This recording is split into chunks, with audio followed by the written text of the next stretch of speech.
I used to do this thing. One of my favorite things to do was to burrow my head into the corner of this really fluffy couch we had and to cover my eyes with my palms.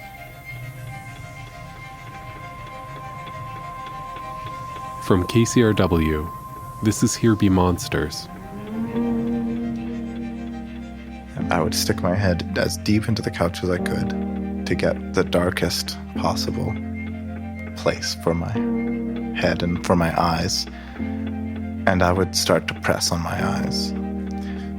I think a lot of kids have realized when you press on your eyes, when they're closed, you start to see colors and patterns, swirling, blooming colors that you see when you press on your eyes in the dark.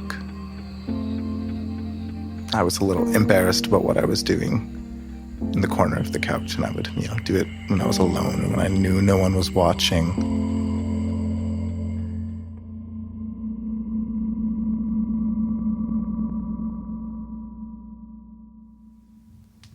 Why is it hard to talk about your mom?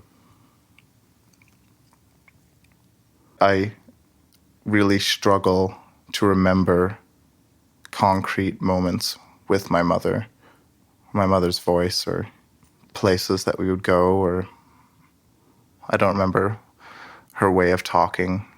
Maybe it's hard to talk about her because I don't have a concrete idea of who she was. Sometimes when I'm trying to remember something or someone or some place that I don't have access to in the immediate moment, that's inaccessible through time or distance or death or what have you, I feel like I kind of create like dictionary definition entries for them where it's like not encapsulating of someone's full person, but I have like one memory that I can jump to represent them close enough so I can remember who they are.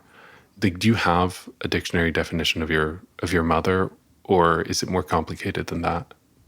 I think I have sort of a fantasy dictionary of my mother, in the sense that because so much of who she was, I don't seem to remember.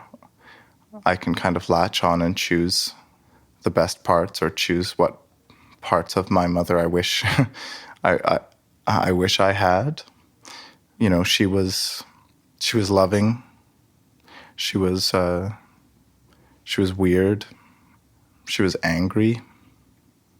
But she cared so much about me and my sister and my brother.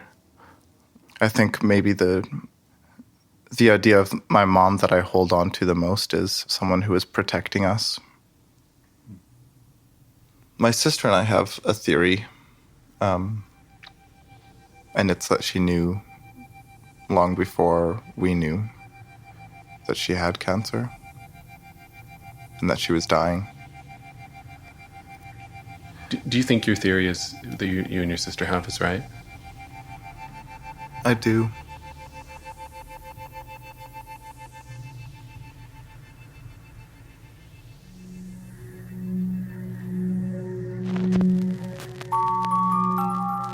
Here Be Monsters, the podcast about a glow around your head. The podcast about the unknown. No.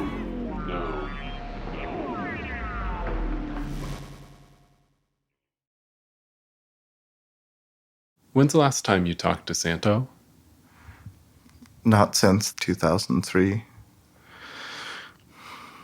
He said that we had really beautiful auras. And what did that mean to you at the time? Absolutely nothing. It was an afternoon. Yeah. My sister and my brother and I were visiting my mother's friends in British Columbia after her death. She grew up in Hope, BC, this little mountain town, a first-generation Italian. Most of her friends growing up were Italian, Santo included. So we went to my mother's friend Rosina's house. And Santo, I believe, is Rosina's brother. And we had never met Santo before. He was kind of a funny, strange character. This is actually, I saw you looking down at this photograph. It's from the day in question. And Santo is holding a camcorder, pointing seemingly directly at the camera that took this photograph. But there is this fuzzy, hazy vignette around the whole image that leaves the center of the image with Santo perfectly clear, which I think is kind of fitting for what he taught, what he showed me. What do you feel that haze might be? I would like to think that it's energy, but I think it's probably just a crappy camera. So the most prominent memory from that day with Santo would be me and my sister in front of the couch in the living room, sitting around the table. And Santo got us to close our eyes and breathe. And he described this fantastical visualization. Do you remember what Santo's voice is like? I do. It was really calm and deep, but smooth. So he said the first thing you'd have to do would be to feel your body against the floor, your feet against the floor if you're sitting, feel grounded, and to feel your place on the earth. To close your eyes, to breathe, and to imagine a narrow beam of light coming down from straight above the center of your spine, coming down from as high as you can imagine, and piercing through the top of your head, traveling down your spine to your heart, and to imagine that light filling up your heart. And then to imagine your heart as a door, which you would open. Slowly opening that door and imagining the light spilling out. He directed us to shine that light from the doorway into the room, and even to imagine that light as tiny floating hearts.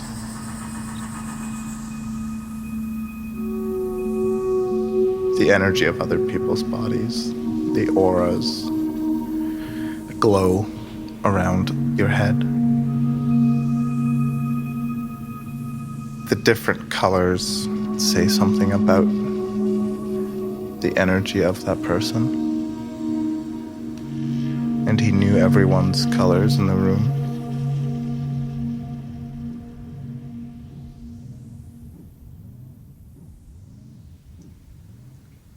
What did he say specifically about yours?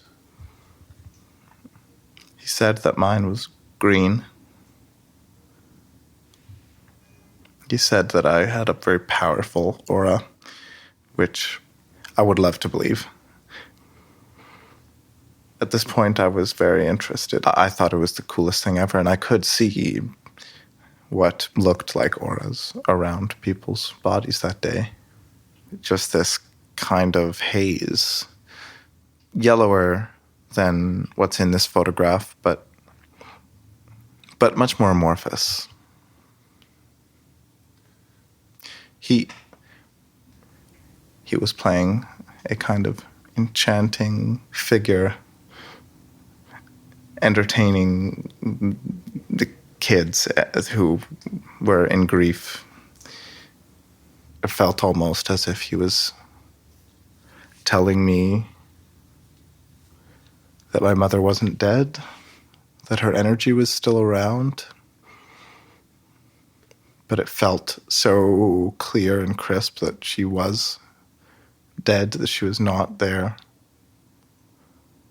I know I sound bitter, maybe, or skeptical in recounting some of this, but he told me something about my mother's aura. He told me what color my mother's aura. I think I asked. Did you see anything around Santo? Yeah. It's hard to be skeptical in recounting some parts of this. His aura was by far the most bright. What color? Practically white. It seemed almost holy. His name is Santo, right? Yeah. Yeah. I think he was really embracing the holiness personality. Can you still see auras today?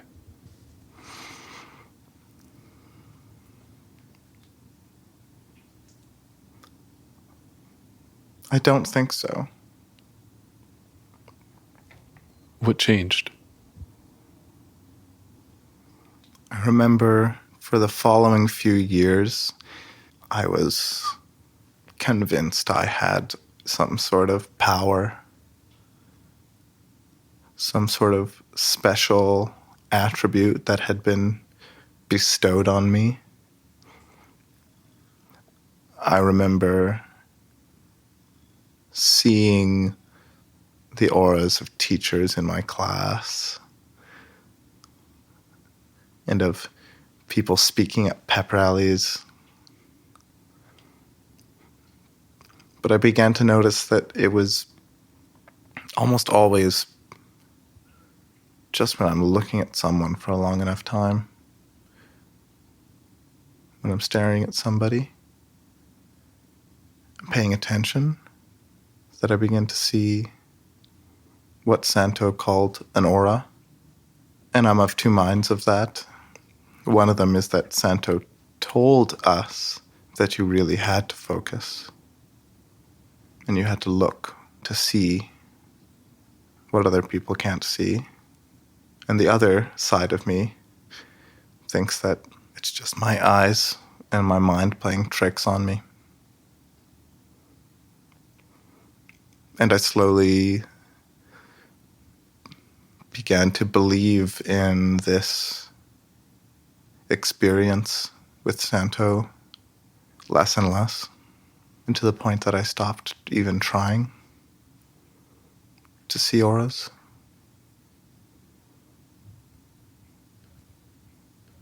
Has it ever come back, even just for a minute, after those first couple of years? So this is the part that really keeps my skepticism at bay, is that when I asked Santo what color my mother's aura was, he told me, without pause, that it was this brilliant lime green and this deep, saturated purple. And for the next 16 years, I would see this purple and green swirling over me, usually at night when all the lights went out, and especially in times when I was feeling the worst, when I was feeling distraught or when I was feeling upset and useless, helpless. I would see these blooms start to form above me of purple and green that would engulf me. And I still do.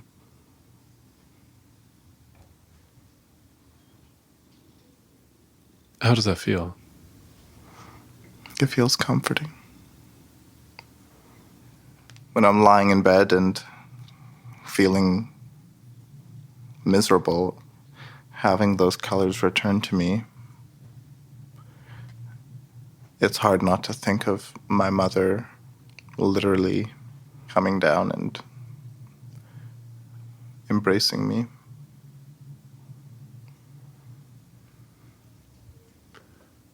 Why haven't you ever reached out to Santo in these years? It felt like such a monumental task to revisit the emotions of that day and to reach out to someone who had such an impact on me that I haven't been able to digest. Why he felt that he had the right to introduce this non-physical entity into my understanding at a time in which the most important person to me had just left the physical world. And then to essentially disappear because Santa was never a part of our life except for one afternoon. It felt like he offloaded this magical alternative view of life and death when I was struggling to understand what had happened.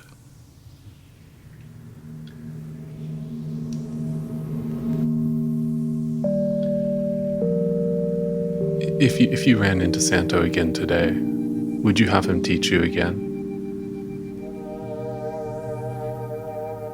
I think I'd want to. I haven't ever stopped to make up my mind of what happened that day. When you look in the mirror, what do you see? I want so badly to look like my mother.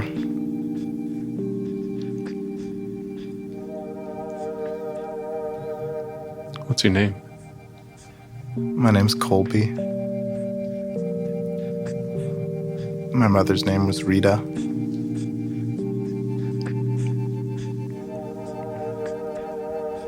How often do you imagine alternate futures? A lot. I wish I could feel the reality where my mother is still alive. And do you think that's a literal place? Yeah. Yeah.